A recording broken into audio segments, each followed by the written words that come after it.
Hello and welcome to the JackCast, the Swansea City podcast. I am Guto and with me, as always, I have Steve Carroll. How are you, Steve?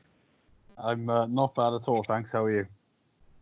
Remarkably well. Last time, if you joined us on the last pod, we were looking ahead to the Championship season restart, saying how we didn't really know what to expect. Were the Swans going to really turn up, or was it going to be the same old? Steve, I think it's fair to say that the Swans turned up and kicked things off with a bang. Yeah, I think I have to hold my hands up on my prediction being very wrong, really. I've just watched Everton-Liverpool, which I think must have been the game I was describing, because that was as drab and 0-0 as you could ever see. But it was a very pleasant surprise, really, wasn't it? We came out of the blocks, played really well, and to be honest, from my point of view, the first half especially has got to be the best we played all season, I would say. Joe, I was thinking along the same lines. It's definitely right up there with our best performances under Steve Cooper. There's no doubt about that. And it's the kind of performance that I was kind of in my heart hoping that we would show, but my brain was telling me kind of, why are you thinking that that's even a possibility after most of the season we've had? I mean, I wrote a column for the Evening Post over the weekend saying basically, the start of the season was fantastic, but for most of the campaign, we've been pretty mediocre. Since September, we'd won 8 games in all in all competitions, actually, up until that Middlesbrough game. So why, for some reason, I thought we were going to just turn things around and start really clicking as a team, I have no idea, really. But that is actually what happened in the first half. We turned up with a lot of energy. We had a better shape than Middlesbrough throughout that first half. We looked infinitely sharper than them, played a lot of good football, and scored 3 goals in the first, half an hour. It was, let's face it, Steve, it was better than anything we could have possibly expected. Yeah, it definitely was. It felt like we just clicked, really, didn't it? From my point of view, like certain moves were coming off, and passes seemed to be finding the right players, and we seemed to be picking the right options. It was just very encouraging, and the only criticism we could really throw at us was it did take a few chances for that first goal to come. I mean, obviously the Kalulu chance, he really should have scored. He probably picked the right option in terms of trying to dink the keeper, but obviously he's hit the post, and then there was the other chance was, I think it was the Gallagher header, and then Brewster headed it, and it didn't go in. But obviously then in the end, a lovely well-worked move did see us take the lead, didn't it? So I think that was the only criticism, if you want to say it. Maybe we should have been already in front, but obviously it didn't matter at the end, and our superiority really was shining through by half time, wasn't it? And it was excellent, really. I mean, the other thing was that I think there was all a fear probably from everybody that maybe the feed and the link wouldn't work, but that was excellent as well, wasn't it? I think we have to take this opportunity to really praise Swans TV, and in fairness to the club, they've really worked hard to make sure that everything went smoothly. Everybody knew the drill, everybody knew how to log on, etc., telling everybody to log on well in advance.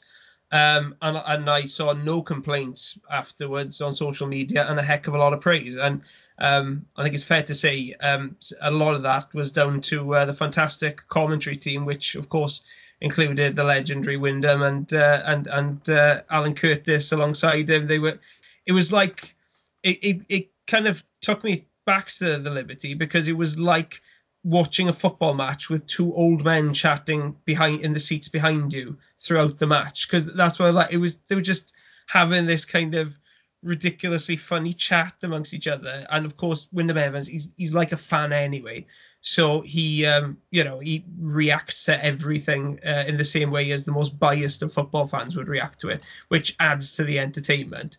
But yeah, it was and I guess, Steve, how did you find the experience of actually just on a Saturday afternoon sitting down and watching it on your laptop, or sticking the feed into the TV, and watching it without fans as well, because there was a lot of talk beforehand about the kind of soullessness of it all, and how it's just not football, and people saying they couldn't possibly enjoy it, etc. I'll be honest, I loved it.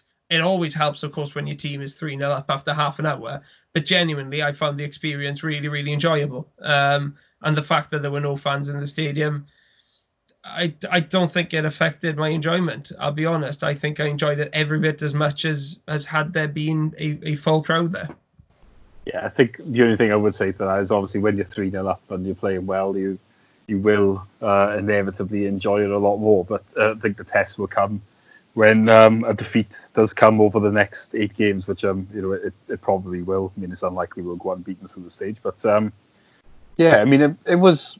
I think when you just get into it and you're watching the Swans, I suppose you just sort of try and blank a lot of these things out, if that makes sense. So I think that's what I tried to do. And obviously when the focus is on the pitch with the camera, anyway, obviously you can't see the stands quite often, can you? So then you sort of just forget that there is nobody there, and obviously the fact that there's crowd noise as well.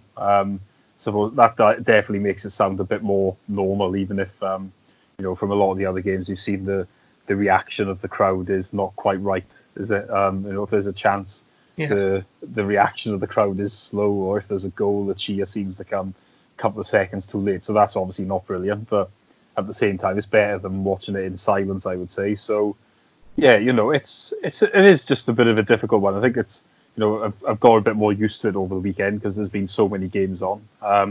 But it's just you just try and focus on the games. I think it has certainly affected some of them, I would say.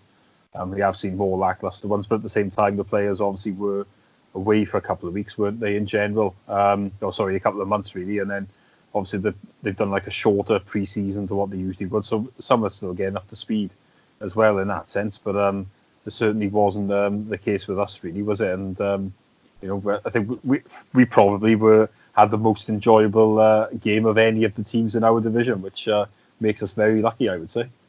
Yeah, because I'll be honest, I've been watching a lot of Bundesliga over the last few weeks while waiting for things to return. Watched a lot of the Premier League over the weekend. I'm not sure if I've seen a team restart the season with quite as much spark as the Swans did. Every single Premier League team seems to have just bided their time and kind of tried to settle in slowly to the game.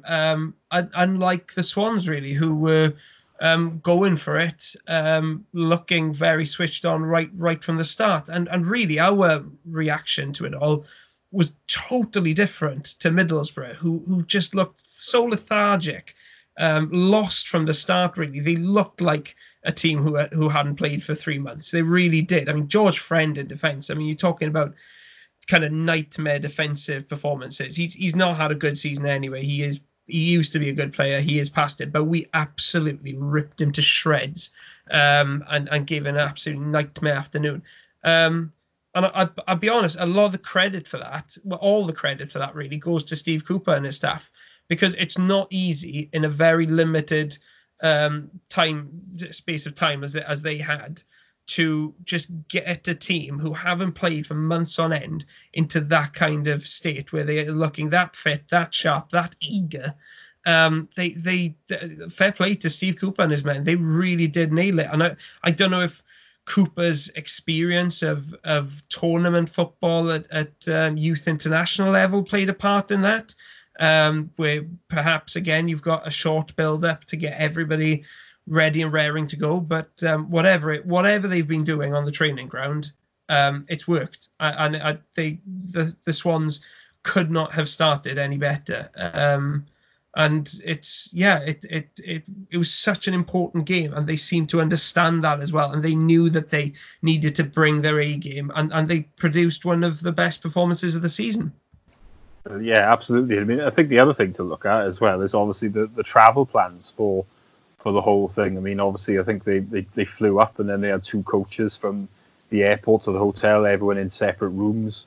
And obviously the kickoff time was then moved so we could come back. And you just think, that side of things isn't always easy either. And obviously we know what to Middlesbrough is a fair trek. I mean, we heard tales earlier in the week of Arsenal having a pre-match meal at Stansted Airport and then flying up to Manchester to play Man City at 5 o'clock when the kickoff was 8 o'clock, I think. And you just think it all sounds just a little bit mad, doesn't it? So at least when you're playing at home, for example, you don't really have those issues, do you? But like going away from home and doing it does make it a bit tricky. And obviously the first game back, and you could understand as well some of the players maybe having doubts and thinking, is it necessarily safe to play? And maybe Middlesbrough had one or two doubts or something, because, like I said, they didn't look at the races, did they? But you have to give us a lot of credit, really, because we did, come flying out of the traps, and it did seem like a team that was well prepared and well up for it. So, brilliant, really, from our point of view. And obviously they've set the standard now from my point of view.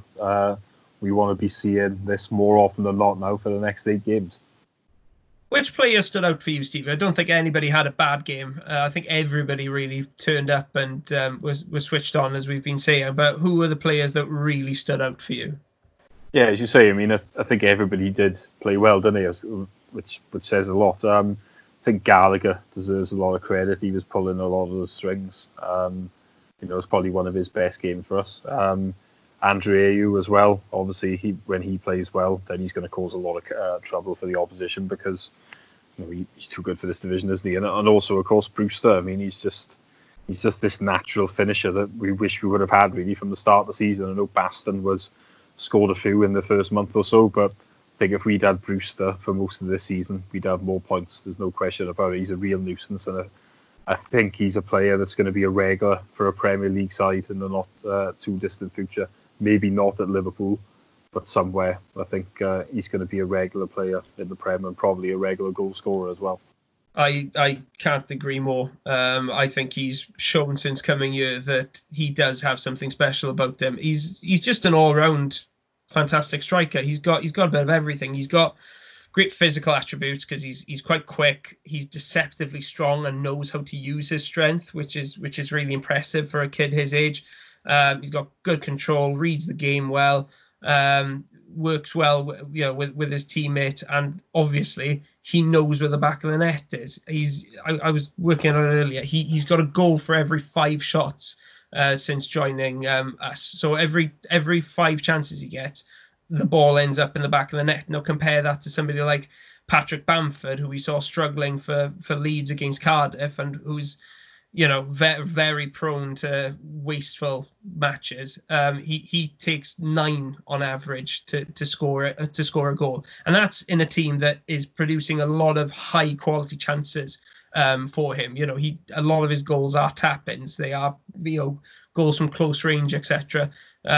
Brewster's, I know he had one particularly close range one on Saturday, but he's he is just showing this clinical edge that we really, really need, and that any team needs to succeed in this division. I think you can't. I thought he was fantastic, but like I said, I think Gallagher was the one who really stood out for me against Borough. I've been a fan of him since he was lighting up the league for Charlton earlier on in the season. I couldn't believe at the time that we'd managed to persuade Chelsea to send him here. But he's been, I think, very good on the whole since arriving. But again, like you said, he really did turn up on Saturday. He's again an all-rounder. He does a bit of everything. He's very skillful. He can run with the ball, and he's always a threat going forward. Links up, play well. But he's such a hard worker as well, and he's got this brilliant engine. He's just such an asset to have in midfield. He really is.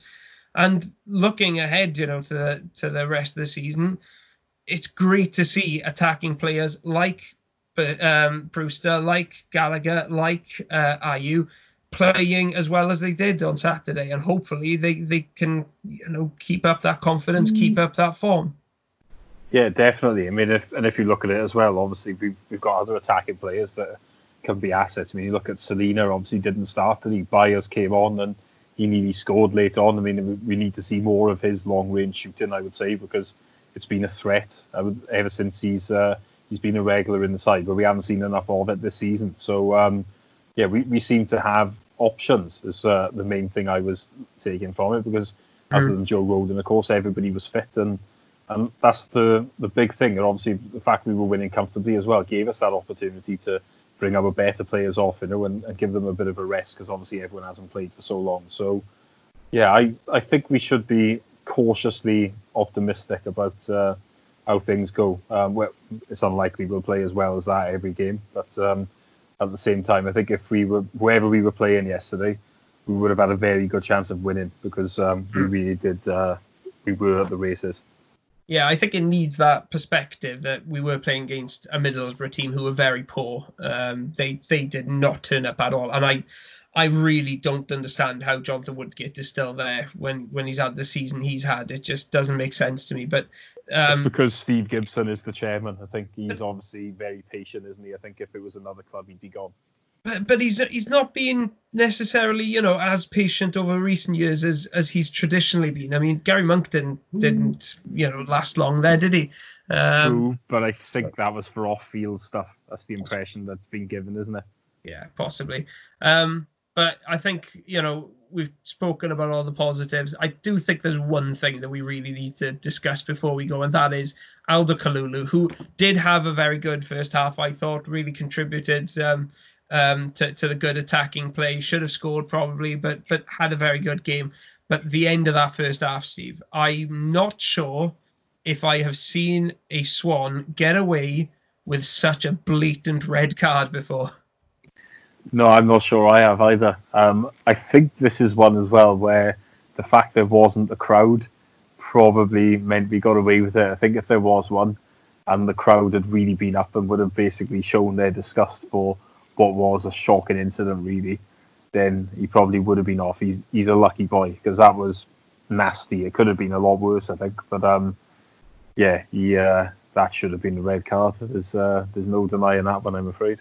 Championship refereeing is incredible, isn't it? I didn't know Kalulu could jump that high, but you know, he leaps into the air, plants stunts into the back of the Middlesbrough player's head, and somehow escapes with a yellow card. I'd taken it for granted it was going to be a red card.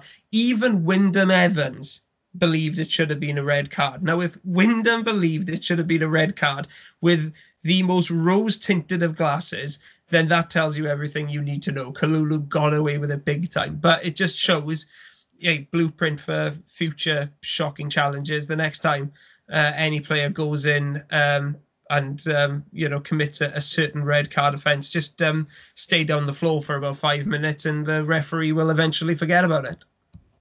Yeah, that also may not have done any harm. I remember an incident earlier in the season, I think when Wales played in Slovakia, I remember Bale was on a yellow and he went in on someone, and then their fans were playing hell, and he just stayed down as if he was injured, and he got away with it there. And I think that may have been because he'd stayed down kind of thing. So I think there is something in it, because I think if the ref gives a red, he tends to give it, within a few seconds, doesn't he? So then the longer the time trick's over, you always think that maybe he's going to get away with it, and he did. But he was very lucky. There's no two ways about it, is there?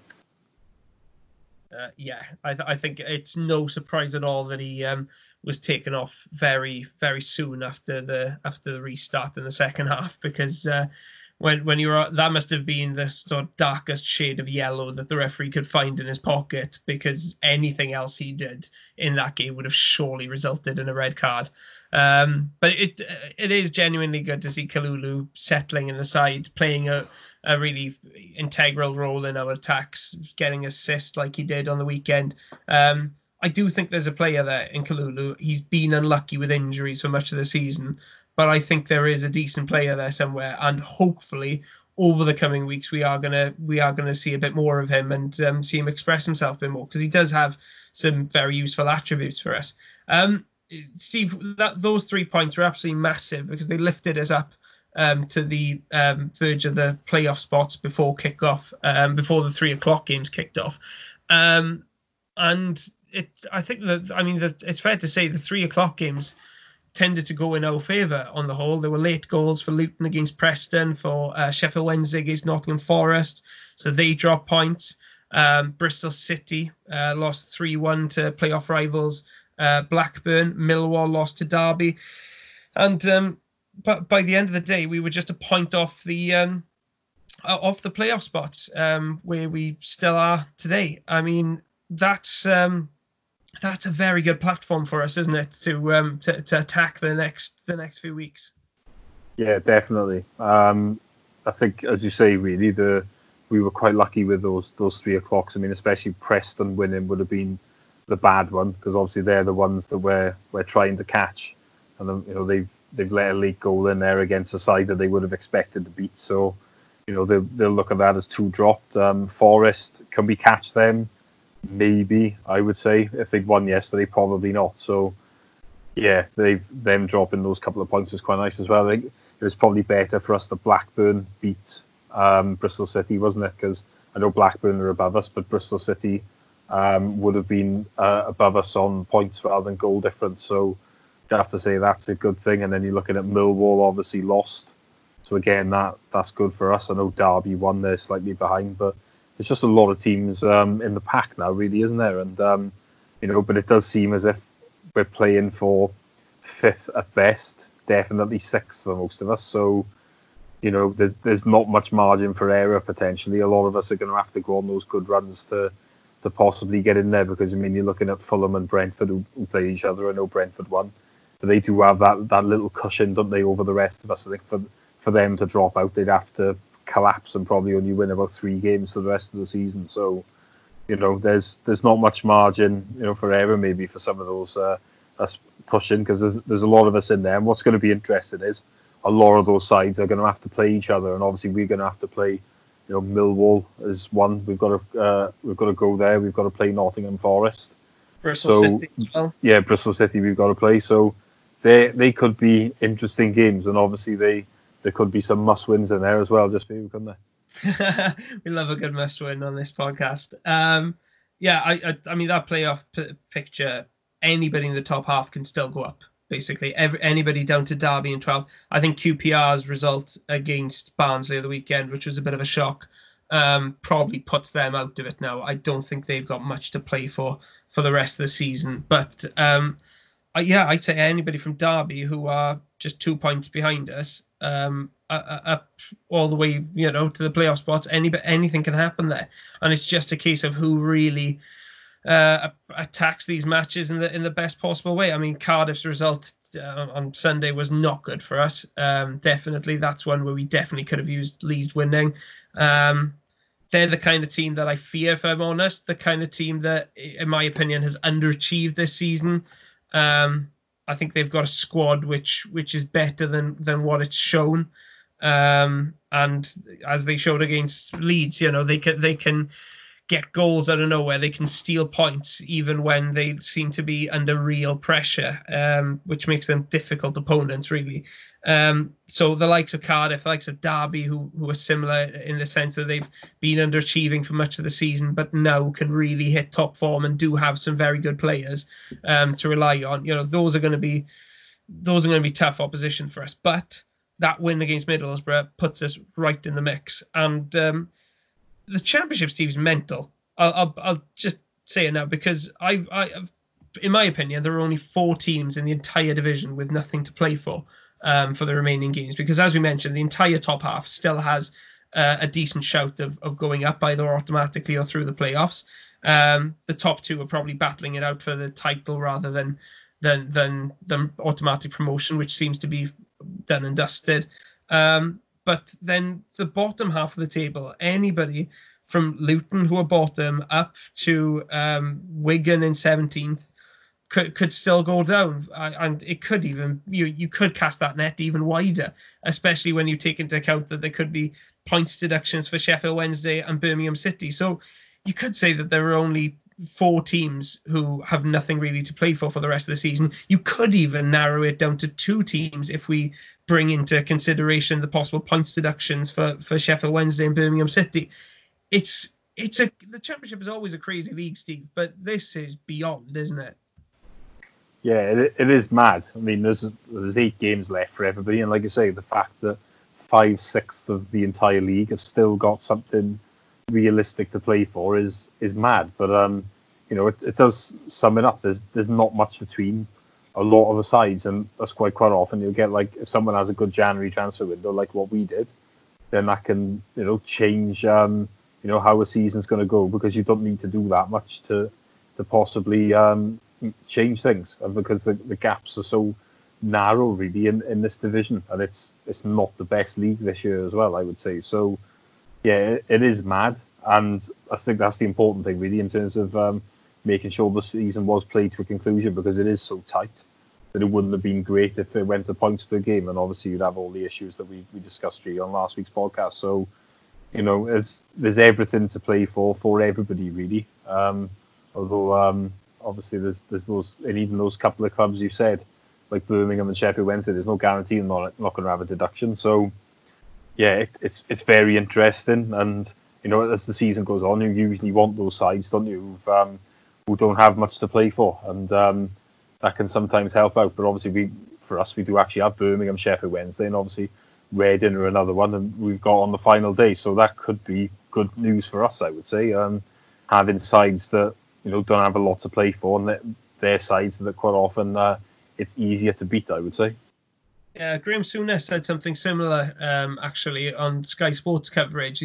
When I think he was discussing Aston Villa's fixture, saying basically it doesn't really matter as much at this stage of the season whether the teams you're playing are up the top end of the league or down the bottom. The main thing is, do they have something to play for? Because if they have something, if they are fearing relegation or if they're chasing a title, then you can bet that they're going to be going 100 miles an hour. If their season has come basically to an end early, then that's a good team to play against. I remember when the Swans were in relegation battles year after year in the Premier League, those were the kind of fixtures that you were looking for, not the ones necessarily that again. It didn't depend as much on league placing, but what did that team have to play against? Was that team likely to be switching off and going on holiday around about the time that you were meeting them? So, in that sense, like I said, teams like Wednesday, Birmingham, and Reading, they're not bad teams to have in your fixture list.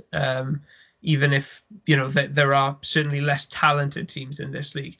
You see it happen quite often in the Prem, didn't you? Remember the year that under Laudrup, for example, with us, we won the League Cup, we beat Newcastle the week after, and then we only won one of like the last 9 or something. We were on our holidays. I know Stoke were quite notorious for it, I think, under Tony Pulis. They'd get to 40 and then they'd be like, right, we're done now. West Brom the same. Yeah, it does seem to happen. A lot, maybe not so much in this division, but hopefully it will, because if it does, then that will give us a decent chance with us playing 3 of those 4 sides. Yeah, ironically, that season under Laudrup, I mean, Wigan were playing against us, and they were definitely looking at us and thinking, they've obviously switched off for the season. And then even after making tons of changes, we beat them 3-2 and relegated them. My heart bleeds for that football club, I can tell you now. They could still go down this season again, but I don't think they will. They are 17th at the moment, and they had a big win on the weekend, so I think Wigan could be okay. Who do you think were the kind of... We've spoken about some of the big winners from the weekend. Who were the big losers in your mind, looking at the championship fixtures? What do you mean, as the teams around us, or in general? In general, in the across the championship, really, who are the ones who really could not afford to start as badly as they did? The biggest loser is Hull, and they're losing at home to Charlton, but one of the few teams that are above, a team that was also on a bad run before this happened. So for them to lose to them, that you can only describe it as a disaster in their terms, because they've obviously got those few players that don't want to play as well. So I would say that is the type of result that you look at and just think, we're going down. They should be very, very concerned, I would say. Middlesbrough, obviously, probably another one they've had a bad day, haven't they? Obviously losing to us comfortably, and their record again before this wasn't very good, and they're close to the bottom 3. What else are the biggest losers? Maybe Huddersfield, I suppose. They lost at home to Wigan, didn't they? That was a bad one. And then you suppose the teams around us, Bristol City obviously had a bad one, I suppose, because the likes of us have won. They lost to Blackburn, and now Cardiff have won. So they're probably the teams who will, be feeling not great right now. Because I suppose the other one, maybe Fulham, because they really needed to close that gap on the top 2 if they had any ambitions of going up, and they lost at home to Brentford. So probably those sides. But if I was going to name one, it's Hull, isn't it? They've had the mother of all shockers with that result. Yeah, that is not the kind of result that they could afford, really. I still, it's still ridiculous that we did not do the double overhaul. I mean, I how think, aren't we the only team in like the last 10 games for them that didn't beat them? they have had draws since January, I know that, but not many. They've been losing pretty much every week, and of course we played against them and they got a draw. I mean, the defending that game still gives me shivers. But hopefully, that kind of performance is in the past. Hopefully now we've got our eyes on the prize and we can really focus on making a good fist of things in the battle for the championship playoffs. And our next game in that battle, Steve, comes against Luton, who I guess were also losers this weekend. They got a point against Preston, which under normal circumstances maybe wouldn't have been a bad result. The team bottom of the championship getting a draw against the team sixth in the championship, but they needed wins really because they're on 36 points. They're 5 points adrift of Middlesbrough in that final safe spot. They've got a bit of a mountain to climb to stay up, haven't they? But they come up against us on Saturday. I mean, the first game we played against them, they were very hard working. I think it's fair to say they were put in a shift. They tried to play, but the feeling I got that day was that there was a real lack of championship quality in that side. Is this a potential banana skin, or is this the kind of game that we simply have to win if we want to be in the mix at the end of the season?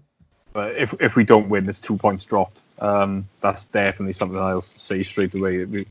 A game like this at home against a struggling side, you've got to be picking up the points because, like I say, if we don't, they're going to have to get them from tougher games. We can't really afford to let this one go, I would say, and drop points. So I think your assessment of them is probably quite fair. I was at the game earlier in the season when we won up there. The second half in particular, we were all over them. That was one of the best that we played. It did take a while for the goal to come. It did come in the end. So I think again, as you say, they do try to play, or they did in that game anyway under Graham Jones. But I just think obviously they've had 2 promotions in 3 years. There's probably a few players there who played in the maybe League Two, and it's maybe a little bit of a step too far for them at this level. Obviously they're because of their ground, I suppose it does make them a bit of a smaller team in this division. Obviously, they don't have much finances with them. I believe they're going to get a new ground in the near future. Once they do, there'll be a lot more behind them then, I would say, and they'll find it easier to establish at this level. But the one thing that does concern me is about Nathan Jones, who's gone in there. Obviously, he had a bad year at Stoke. I think that's a pretty fair assessment. But he did win at the Liberty, didn't he, somehow? Earlier this season, and you just think it would be sod's bloody law if he did that, especially with the fact that, as in his own words, he's a bit of a Cardiff fan. So, yeah, that's the only thing that gives me the cause for concern, really, is that he's already won you once this season. Surely he's not going to win you again, and he would have won you with 2 poor sides. In fairness, that when he won you earlier on the season, Stoke did have the advantage of having former Swansea players in the side, which always helps a lot if you're trying to beat us. And I don't think Luton have any former Swans in their squad, from what I can remember. That's true, but they were also on a run of 16 games without a win. That's appalling, isn't it? That game against Stoke is still a disgrace. I mean, they didn't just like snatch and grab the win. They really did outclass us that day. I mean, that was the start. That was right at the start of our slide into mediocrity this season. With Luton, I had a quick look at their highlights from their game against Preston. I mean, 1-1 against Preston is a very good result for us. Quite an eye-catching one. I mean, you wouldn't have probably expected them to get anything against Preston, and it does seem from looking back at the highlights like it was a bit of a snatch and grab. They had 1 shot on target through the entire game. It was a really good strike by Callum McManaman, but that was their only shot on target and their only real opportunity in the entire game, and they took it, and it was enough to get them a point. I'd like to think that is their luck run out, and that if we play the way we did against Middlesbrough, that we'll have too much for them. And yeah, that's what I'd like to think is going to happen, Steve. I know with the Swans that's a dangerous thing to bank on, but I just feel like in the way we played against Middlesbrough, the attitude we showed, it does fill me with confidence going into a game against a Luton team who, like we've said, have plenty of good attributes, but are low on individual quality. Yeah, like I say, we should be confident going into this game, really. As I said last week, really, the sides we struggled against have been the sides in the top half. The ones towards the bottom, in general, our record against them is quite good. So, you'd like to think that we will be able to win this game, hopefully, comfortably. I mean, if we play as we did on Saturday, then I'd be very surprised if we didn't end up taking the points. And that's how we need to approach it, really, that we've set the standard that we want to maintain. And if we can do that, then we'll be a match for anybody. And I'm sure a side that's been struggling all season, we should be able to win that game fairly comfortably then. But, that's the thing with football. You can't always produce that every week. So hopefully we will. And one thing with Luton as well, with Middlesbrough at the weekend, they were pretty open from the start. There wasn't really much attempt to park the bus. They gave us plenty of space and plenty of time on the ball. I think that could actually, maybe not time on the ball, but I think Luton will come with a pretty open mindset as well. Nathan Jones is quite an attacking manager. He and his team need points. It's probably not enough for them at the moment to get a point at the Liberty. You'd say maybe they can afford it, but really they need to start getting wins from somewhere if they're going to claw themselves back to safety at this stage. So hopefully, it's not going to be a case where an away team comes and parks the bus, which sometimes I think we can find difficult to play against. I think hopefully they'll be pretty open, and that'll give us some space to exploit on the counter-attack the way we did against Borough.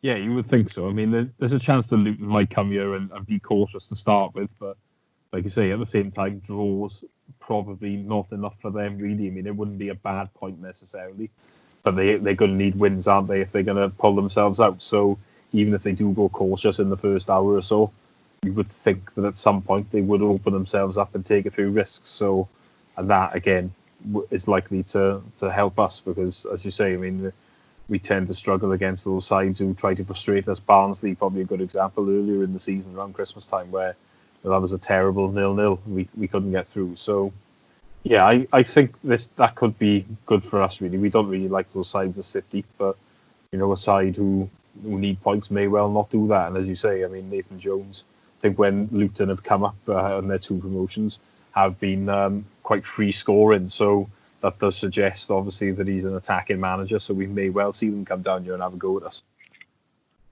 And would you make any kind of changes for the team from the one at Borough? Perhaps Steve Cooper will be looking at just resting players to keep people fresh. But are there any players that you'd like to see tried out in the new team? I mean, one of the names we have to discuss is Joe Rodon. If he is fit on Saturday, does he come back in after Cabango and Wilmot had good games against Borough?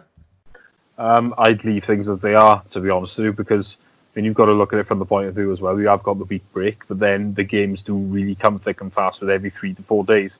And during that time, then that's where you may want to make changes. But I would say for next Saturday, don't bother, just leave it as it is, and go with the boys who did the job for us yesterday. I tend to agree with that. I'll be honest. I think try and keep as much of that team together as you can because they, together produced one of the best performances of the season, and they should be on a roll and should be full of confidence. And with that in mind, Steve, I'm going to ask you for a prediction. I am going to go for a Swans win, actually. I'm going to say 2-0. Let's hope I'm right. Yeah, part of me is tempted to go for a 3-0 win, but I don't think we're capable of 2 3-0 wins in a row. But I am confident after seeing us against Borough that we can beat a team like Luton. It may not be 3-0 in the first half hour, but I think, again, we can get a 2-0 win. I think in the end, it may be a different kind of game because Luton are a harder working team than Middlesbrough were at the weekend. So they may put us under a bit more pressure, may force us to work a little bit harder while in possession.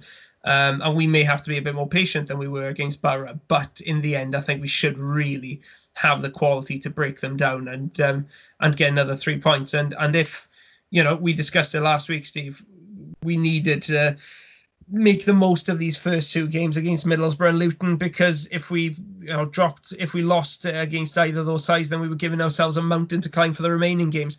Are you now more confident about the Swans' playoff chances after seeing us against Middlesbrough and after seeing how the league is shaped up after week one of the restart?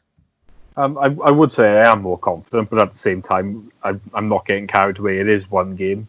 I'm sure everybody plays well in one game during the season. That's not me being, negative. It's just the fact that we are just going on one game against what were a poor side. But obviously, you could argue they were poor because we made them look poor, and there's an element of truth in that as well. So, yeah, I do feel more confident, I would say, but there's a long way to go, isn't there? I mean, there's 8 games left. They're in a short period of time. I mean, stuff like injuries and suspensions could come in as well, and they could have effects on people. So you just don't know, do you? But it is encouraging. It was a good performance. If we carry on playing like that, there's no reason why we can't get in there. But we've got to just take it one game at a time. I think that's the best way to be. And, the next game, as we've said, does look like a very winnable one for us. So let's get that 1-1, and then let's see where it takes us then with the trip to Millwall, which is after that. Yeah, absolutely. And we'll go on to the Millwall game now, because on paper, at least, that looks like a more difficult game away at the Den. It's a place where a lot of teams don't like to go, but I think we've won our last 2 visits there, I'm going to say. I think. Yeah, we have, but they were our first wins there since the 1930s. So historically, it's not a place we like to go. No, but the last 2 we've won, so that's that's all great. Last season, of course, when we went there and won, we came back from a goal down to win 2-1 with having played with 10 men for pretty much the entire game, which was one of the results of the season, really. Millwall are a changed side since then. They are now firm playoff contenders, although they were dealt a bloody nose with the 3-1 defeat to Derby at the weekend. By the way, if you haven't seen the highlights of that game, well worth going. Derby youngster Louis Sibley scored a hat-trick, and he looks like a very promising player for Derby.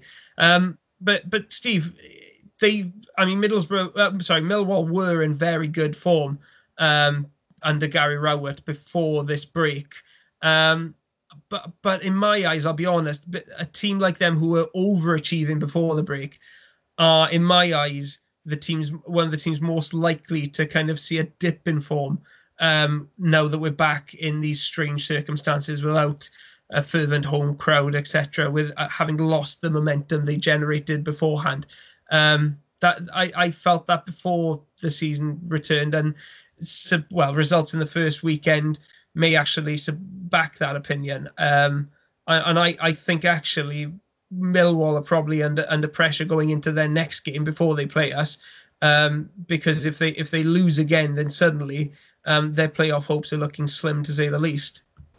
Yeah, you'd think if they lose the next game, then they'd be going into our game, and it could well be a must-win for them, which probably, again, benefit us, I would say, because Gary Rowett teams are usually quite stingy. They don't really come out and attack too much. They're quite cautious, don't give much away, and if anything, try and play on the break. So that could be what we need, really, for them to need a result again, like we're saying, what with Luton, because it is difficult. But as you say, I mean, Millwall, I think it's the cliche, difficult place to go, gets said about loads of places, but I think it's pretty obvious that Millwall is not the most hospitable of places in general, is it? So, for them, it probably is a disadvantage to not have the crowd there, maybe more than for another side. So, yeah, it does look like it could be a tricky game for us, but at the same time, you don't know, do you? It could be better for us to play there without fans. So it'll be an interesting one, but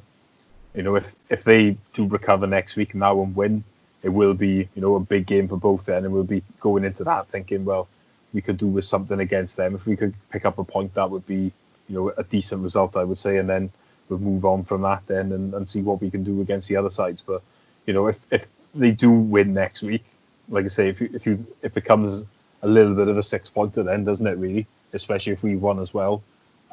So it's going to be interesting. I think obviously it'll be difficult to say for sure how we think it'll go before until we've both played the next game. But yeah, it certainly looks like it could be one of the games that could decide our fate if we go on a run. Because like I said, they are one of the sides around us, and when you're playing the sides around us, you definitely don't want to lose to them.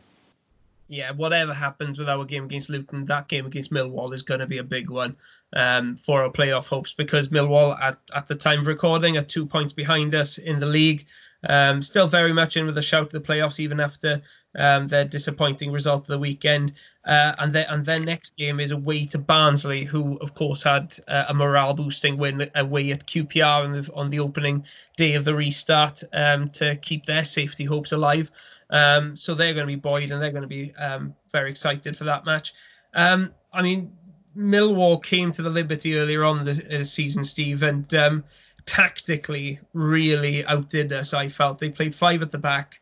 Their wingers were, wing backs then, really exposed us on a number of occasions. And, of course, they won the game through a fantastic Jed Wallace strike from distance. I mean, they've really developed under Gary Rowett into a very organised team, but also one which has plenty of threats, and probably a more, possibly a more entertaining team actually than we're used to seeing from Millwall sides. Because let's face it, I don't want to stereotype Millwall, but they've never been really known for beautiful football. But and that's still the case under Gary Rowett. But they're a bit more expansive, and they're a bit more creative these days, and have a few more outlets when it comes to goals. Yeah, I think they do, but in general, obviously, it's still a lot of the hallmarks of a Rowett side where they're difficult to score against and make it difficult on the break. I mean, the game earlier in the season, I think, like I said, they did nullify us quite well, but at the same time, I think without that free kick, they never really looked like scoring much. So they maybe got that a little bit of luck there, that they got a free kick in a good position, and they had a specialist that could stick it away and win the game for them, really. So I think their plan really was to make sure, right, we just don't concede, and then if we get a chance to win, great. If not, then we'll go away with the point kind of thing. So they've definitely got something about them, as you say, and like I said, they're not known for beautiful football, are they? The fact that their previous manager is now with Cardiff probably says a lot about both sides' style of play, really, doesn't it? So but there are similarities. Yeah, there's definitely similarities, but yeah, I think Millwall are a decent side, and as I say, but the Den historically, it's always an intimidating place, isn't it? A lot of people don't like going there, so they've always got that advantage, at least, which has been taken away for now. Although, like you say, we are one of the sides that did go there and win last year, but a lot of sides in general trip up there. But maybe that 12th man for them will hurt them now. And it is the kind of stadium where a 12th man does make a difference, because it's not welcoming when you arrive there. It's a very plain, ordinary stadium, but then you've got fans there who are going to just make life miserable for you. It's not always a kind of massive, raucous atmosphere. You don't always get big noise there. But there's always a nastiness there. You'll always, when you go to take a corner, you'll hear the comments, and you'll get the jeers and the aggressiveness from the crowd. You'll always get that, and that's what's going to be missing. And you look around the Championship, there are some intimidating grounds to visit on that list. I wouldn't say the Den as a architectural structure fits onto that list. So hopefully, like you said, the absence of that 12th man, that Millwall nastiness from the crowd, makes a difference. By the way, for keep an eye out in that match for Matt Smith, Millwall's big target man striker. He's not had a haircut over the lockdown period, and he is sporting the most remarkable bald patch on the back of his head. It is absolutely huge, and it's glaringly obvious because the rest of his hair is growing so long. So that's definitely something to keep an eye on. Steve, I know it's difficult to give a prediction this far ahead, but Millwall, let the lead slip against Derby at the weekend, lost by 3-2. I mean, they're probably going to need a win when they come up against us at home. How do you think this match is going to go? Like you say, it's a difficult one to predict because a lot can change really by the time the next game is played. But I will sit on the fence on this one and say 1-1. For the second prediction in a row, I'm going to agree with you. It is fence sitting, and I may feel a little bit differently depending on what happens in both our game and Millwall's game at the weekend. But I can see it being a situation where if we hopefully beat Luton, like we've predicted, maybe feel like the pressure isn't quite there to go gung-ho against Millwall. And even though they've lost against Derby, who are actually, a team in form, there's no doubt about that. I mean, we still have to be wary. Millwall are a very organised team, well structured, and they do have, which isn't always the case. They have a number of scoring outlets. So I'm going to be wary of Millwall. I don't think it's going to be an easy game, whatever happens, and it'll be definitely our toughest task of the opening 3 games, but I'm hopeful that we can leave there without a defeat, with a 1-1 draw. And I'll be honest, Steve, if we can get 7 points from our first 3 games, I think that will represent a very good restart for the Swans. Oh yeah, definitely. It would be excellent. We'd all be delighted with that. You can't ask for much more than that because I don't think. Well, I certainly wasn't this confident before the ball was kicked. I wasn't convinced we were going to go to Middlesbrough and win, but now that we have won and played that well, it just gives you that little bit of hope, doesn't it? But I mean, if you think 7 points from any 3 games during any season is always going to be considered a good return, and they would just give us that bit of momentum then, wouldn't they? And the confidence going into what looks like some trickier games as well coming up. But if we get 7 points. I don't think there'll be anybody from our fan base complaining, which would probably say a lot. It definitely would. Fantastic start for the Swans after coming back from the lockdown. Everybody's in a really good mood. It's sort of rekindled a bit of playoff excitement for us. And hopefully, if the next few games go well, that excitement can be sustained and we can have a very exciting June and July. But of course, that relies on us getting wins against teams like Luton and Millwall, which hopefully Steve Cooper's men can do if they can repeat the performance levels that we saw at the Riverside. Thank you very much for joining us this week. Keep an eye out for another podcast, which we will hopefully be recording straight away after the Millwall match. So keep your ears tuned for that. And until next time, thank you very much for joining us.